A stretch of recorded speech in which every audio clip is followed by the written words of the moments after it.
I was stupid in college, which allowed two shitty professors to try to screw me out of a degree. I got them both chucked out, and in the process my college had to institute a new internet usage policy. I was a pesky, over-smart kid in college, who should have kept to my business. Nothing much has changed in that regard. For those who think this is fake. Of course, the writing is embellished, which has bothered a lot of people I can see. But the facts and events of the story are true. Just for some context, which I did not want to mention before, this is not a story from the US or the First World. It happened in a small town in a third world country. Yes, English isn't my first language. Maybe that might help you believe. If not, I can't help you. You are free to disbelieve. I am not providing any proofs. So I chanced upon this sub, through the story about the Redditor making life hell for tele-scammers. And I fell in love with it. This sub appeals to my instinct for natural justice, and I have a few anecdotes to share that may or may not belong here. You kind folks please decide. Here is one from my college days, 13 years ago. Settle down. It's going to be very long. A little background.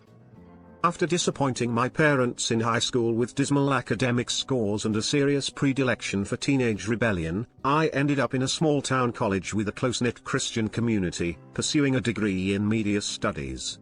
It wasn't the best place I could be, but it was fair compromise between my father's demand that I learn a paying skill and my own yearnings for liberation. Very quickly into this graduation program, I realized it was a waste and college was going to be a massive bore. So I spent most of my time courting, gullible, women or smoking pot. I am the kind of straggler who puts in the bare minimum so as not to upset the balance of the universe, and thus I made it to my final year without much of a fuss. This is when two new characters entered my life. First was a new male professor, an external faculty, a scrawny slimy fellow, SSF henceforth. He taught a major paper and was very well connected with the local church which had a lot of say in the college administration. On Sundays, he moonlighted as pastor for a small branch of the big church. SSF also had a reputation for acting fresh with boys. I laughed about it with my friends, until one day SSF made a pass at me. And not a verbal one. I pushed him off me, told him I am not gay, reminded him he is a teacher and asked him to get his act together. Now, I am not a homophobic. But at that point, young and freshly assaulted as I was, I remember using profanities that would count as homophobic or hurtful. I have nothing against gay people. Go Pride. Only for those, I am sorry. Not for what was to follow. SSF backed off, told me he was sorry. He had misread the signs. I cooled off, told him there were no signs, apologized for my abuses and that was that. Or so I thought.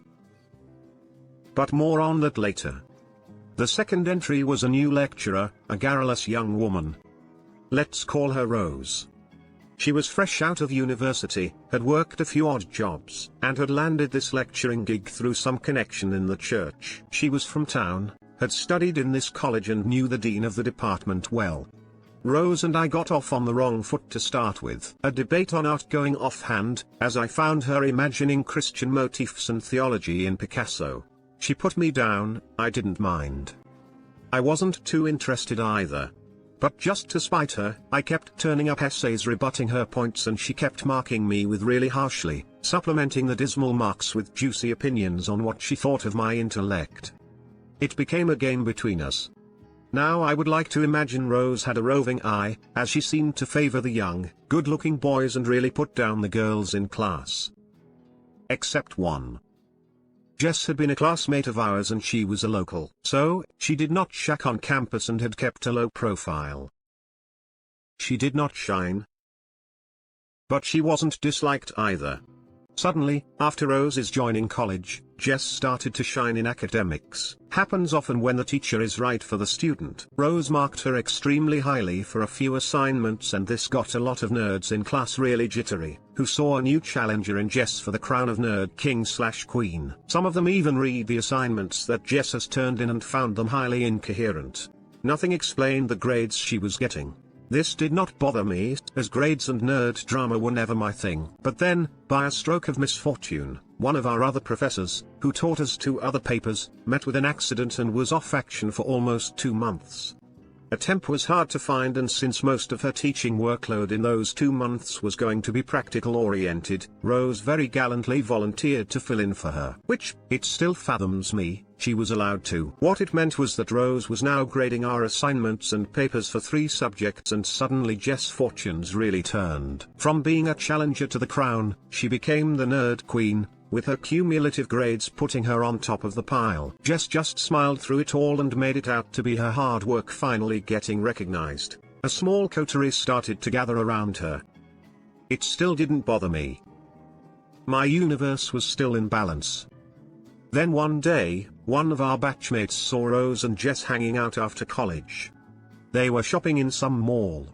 Said batchmate decided to lurk around and find out what was cooking. Imagine his surprise when he saw them walk out of the mall and take the taxi together. Imagine his greater surprise when he followed them to find out enter the same household. Pictured the pure shock for the entire batch, when a day later we were all told that Jess and Rose are sisters. Ducking blood sisters. Born of the same parents. All of them still living under the same roof. Somehow both sisters had conveniently forgotten to bring it up around others when they were in college. They had pulled this subterfuge for about 4 to 5 months now. A bunch of nerds ganged up and approached the dean for our courses and brought her up to date to this scenario. Turns out Dean knew all along about them being siblings and had actually encouraged Rose and Jess not to talk about it, so as not to fan talks of conflicts of interest. And now she refused to believe that Rose was being partial to her sister. I think she didn't want to go the trouble of replacing Rose. The nerds were heartbroken. But I was still laughing. In Rose and Jess, I saw a kind of petty evilness that I could appreciate. Then, for one of the papers that Rose was covering, we were assigned a practical project that required teamwork. I was put in the group with a girl I fancied, and to impress her, for once I threw my minimum effort policy out of the window. We worked on it together and our young adult rom-com had just begun taking shape. By the time we submitted the project together, this girl and I were very much into each other. Then Rose walked in and took a shit on the project. She made it part of our game and added those choicest expletives in her remarks for both of us, that she had so far reserved only for me. Needless to say, Jess got top marks with a shitty effort. It broke my girl's heart. She sobbed on my shoulder, my gallantry came into question, and I was finally ready to settle some scores with Rose. But nothing major. Just a little sticking it to the man. As I have mentioned, this story is from 13 years ago. About then, the world was waking up to social media and our college was not too far behind. In fact, our department had quite a chattery group on one such social media site, that does not exist anymore, but used to be named after a Middle Eastern Google engineer. Rose and Jess were not in the group, but some of the faculty were. I started writing and posting long satirical sketches of Rose, that ridiculed her teaching abilities and poked at her extra love for baby sister. I was hoping to get some of the faculty to take notice, but mostly I just wanted to be a dick to the sisterhood. A few days in, the posts generated a lot of laughs amongst the students on the group, but the faculty stayed away. Not be discouraged, I wrote my worst stinker of a skit caricaturing Rose. Reddit, I will be honest. I wasn't kind and didn't mince my words. It was a nasty piece of work, meant to hurt. I wrote it, posted it, gloated with a few buddies who commented and forgot all about it. Here, I need to pause in my narrative. And tell you folks about another stroke of misfortune that befell me at this point. One fine lazy afternoon, between classes, I had rolled myself a little doobie and smoked that thing in the college loo. As I stepped out, after washing my eyes, I found the familiar face of SSF grinning at me. With all the mischief and slime he could muster, the air around us reeked of weed and SSF's grin grew broader. He told me what my options were. He could A, tell my parents. B, tell the college. C, tell the cops. Or D, I could suck his dick and he would forget about it altogether. I thought he must be joking. But SSF held that stupid grin and slunk out of the loo, stoned and slightly scared. TBH. I had no intentions of getting anally raped by SSF for smoking pot. But I had no time to worry about that as I started getting frantic calls from batchmates. Rose and Jess had found out about the group and my posts. Jess has made a few crying calls to people. And Rose was livid. The group's moderator, one of our batchmates, panicked and deleted the entire thread. I was summoned by the dean for an emergency meeting. When I arrived in her room, Rose and Jess were already there, sobbing bucket loads, calling me names, and holding up printouts of my posts. I had come prepared for this and proceeded to decimate their complaint with a well-constructed and elaborate speech on how Rose's nepotism is severely bad for the institution and student morale, and that I was only questioning her actions. Satire was just my tool to do so. Well, you see, my well-thought-out arguments didn't appeal to the dean. She didn't even know what nepotism meant, and I had to explain the word to her. I am not making this up. This dean is now a local councilwoman. She told me that I had slandered Rose's good name and brought disrepute to the college with my actions. They would have to throw me out. This I was not expecting. I had thought my speech would do the trick. I panicked. After all the effort dawdling through this course, I needed the degree. Then gathering my wits, I told the dean that my opinions weren't just mine alone. The nerds had brought it to her attention as well. The dean tried to play it down, saying the nerd issue had been dealt with. But I called BS on that. I demanded she involve my entire class to see whether they would back me up on this. Rose said they won't. Jess was sure too. The dean agreed, thinking this will sort the mess simply. No class would gang up against faculty. Like all bad managers, she did not realize that her stopgap quick-fix solution would open a can of worms. I was playing a gamble. I had no idea what my class would say. Sure, some of them had laughed and commented on the posts. But would they really stand up for me? I had no idea I was even that liked. But I guess the class had enough of Rose. Or they just liked my satire. Bottom line is, when Dean assembled the class and called a vote on the matter, our entire class, apart from Jess, agreed that Rose was unfair and nepotistic. They backed me up. I had never been particularly attached to my class, except the girl. But now I could kiss each of them. The dean had to agree that maybe, just maybe, Rose was unfit for the job. A departmental inquiry had to be instituted, so that these charges could be heard. I wasn't going to be thrown out after all. Rose was not happy, and I think she went to church with it. For soon I found myself in front of the president of the college, along with Rose and the dean. Rose painted it to seem like I had turned the class against her and I had inflicted psychological damage on Jess. The president consulted the dean, heard all that had happened and decided to let the inquiry make up its own mind. At this point I began to suspect the department inquiry was going to be heavily stacked against me. As an added bonus, the president decided that the college needed an internet communication policy, a protocol on what students and teachers can say or discuss about the college and its functioning over social media and the internet. It was to include rules on how students and teachers interacted over the internet and recommend punishment for misdemeanors. This was still the nascent stages of social media, folks. Colleges didn't know what to do back then. Most of the college did not know about this internet code being formulated. I did, because the dean and Rose had both taken out time from their busy teaching schedules to inform me that as soon as this internet code had been formulated, I would be chucked out for my actions. My days in college were numbered. My girl cried more on my shoulder. I felt like a tragic hero, a champion of the people, who will take the fall for his brethren. My class mourned me. In this state of mind, I returned to my dorm to find an email from SSF. He wanted to know what I had decided about his offer. In all this Rose social media fiasco, this shit had completely slipped my mind. I wanted to write back telling SSF to duck off. Now that I was getting chucked out, his threats didn't matter. But then something struck me.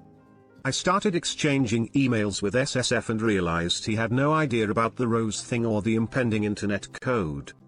He was an external faculty. This was God sent. You see where all this is going now. Well, suffice to say, that over the next couple of days, over a series of emails with SSF, I discussed my apprehensions about the offer and my hesitations as I was not gay. I played a scared victim here, and let him coax me into giving in to his demand. Honestly, I was just baiting him. And waiting for the president's code to roll out. Sure enough, a couple of weeks later, our college unveiled its internet policy, banning social media for both students and teachers alike, and the usual set of guidelines to follow while interacting on the internet. By now I had gathered enough dirt on SSF, so, when the president summoned me for a disciplinary hearing under the new internet code, I sat down and wrote the speech I was going to give to the president. My girl was in on this and she helped me with it. Once I was confident about what to say, I printed out the email exchange, neatly bounded it all together into one file and headed to the president a little before the appointed hour. I met him and showed him the entire email exchange. I wanted to know how SSF's emails to me scored on this internet code book. Would it look good if I had to drag the professor, a pastor at that, and the college to court for sexual harassment? What would a good Christian town say about that? That did the trick. His tone changed, he saw my angle in all of this and promised action. I also told the president that the dean sucked at her job, which is why creep like SSF and nepotistic shits like Rose ran riot. Now I didn't want any of them. Rose, the dean, or SSF to be able to screw my career. The president assured me that they won't be left capable to do that, but I had to keep my mouth shut about those emails. I took the deal. A week later, I signed a non-disclosure with the college, handed them all the printouts and deleted my emails under their lawyer's supervision. SSF's contract with the college was terminated and he was expelled from his church. No one knew why. His life was destroyed, he hasn't had a job since and last heard, he was living with and off his mother. The dean was let go and she discovered a second career in politics and went on to become a councilwoman, which she still is. Rose was let go as well, while Jess finished college quietly without much fuss. Last heard, both sisters together run a store in town. I graduated with distinctions in all papers that Rose and SSF handled, thanks to the president's intervention, which put me pretty high on the merit list. And made the nerds jealous.